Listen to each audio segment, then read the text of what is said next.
Hello guys, Muriseng.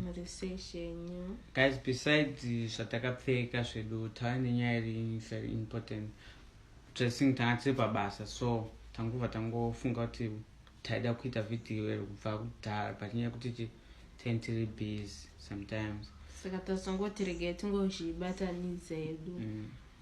Guys, we are so sorry nezvakaitika mazuva apera kutuka kwatakazoita ende tikunyara tukushaya topinda pai kuti imagine kuti tiri vanhu vaingovewo quiet vachizvipengerawo like you always know kuti kwedu kupenga kwete kutukana nevanhu, but chatoda kutaura from now on, no matter what, we will try to avoid zvinhu zvakafana nezvokutukana nevanhu. Nyaya yekuti hasha dzikawandisa you end up losing control. But yay, takuona mavlogger chichiende kuti munhu ari paside pako akangodaiso Facebook akaslide akutongosangana nemi and imagine kuti hasha dzakaipa vanhu mwari, and we are so sorry guys. Wesi page yedu unoonekwa nevanhu vakuru, vana mama vako, vana mama vangu, vana nemiwo, vana mama vamwe asati taona, nana budi, nana sisi. We are so sorry guys. We are very sorry guys. We will never ever do that again. And thank you kunava vauya kuma inbox vachitudzawo maadvice avo kune avo feno comment section tikukuonai guys muchitidzorawo, but ihasha hadzo dzanzanyanyisa, but that's not us. We are not those kind of people vanoda kunetsana nevanhu kana kuti chii.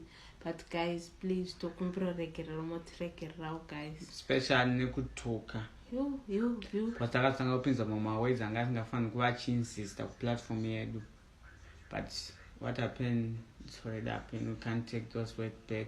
But what we can do is to apologize to you, our fans, nemiwo vamwe vese. Tichiti guys, tichaita live kuma8, but pachaita live, please guys, tokumbira kune vachazoda kujoina kuti nyaya dzevanhu, please. We are not saying this because kana kuti tazodii kana kuti pane zvikuitika. No, we are saying this because of takarasa unhu kumafans edu. That is not us. Takarasa unhu kumafans edu, ya takarwadziwa, but tanga singafani kuti kuzotuka. Taifanira kungoramba tiri quiet panongotoona kuti moyo. Sorry guys. But so sometimes ndokona gona kuuraya kana munhu unosarenda kumapurisa utoti ndisunge ndawe because of now I can see why vanhu vachizoenda pa kana kuti anhu ungadomboti munhu bo ototi si achizigireta kuti ko chii chandaita. Guys, we are sorry. Handizivi hangu kuti muchazvitora sei, we don't know kuti zvachoka lechi muchazvitora sei, but we are truly sorry from the past guys, kubva pasi pemwoyo wedu guys. We are so sorry guys. Hatizivi tingakuradzai sei kuti tiri sorry. Like we said, hembe dzebasa ndo dzanga takapfeka. I know kuti takakura, we really need to do this video tichi apologize. Yeah.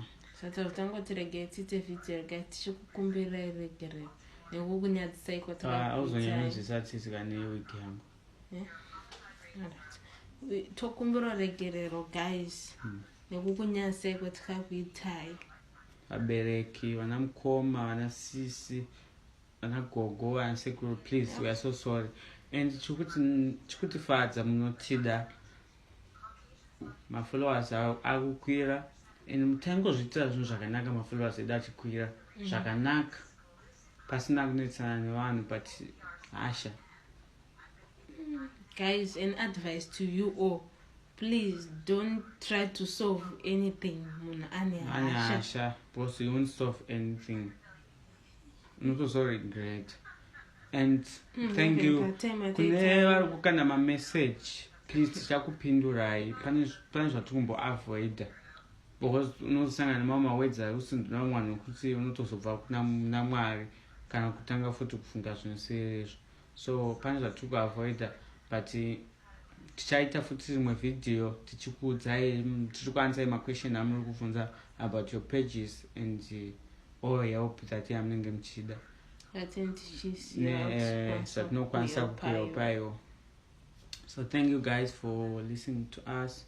I know vamwe vatotanga kutuka, but it's okay. It's its life. Ndo masikiro atakaita atione zvakafanana, atifarire zvakafanana.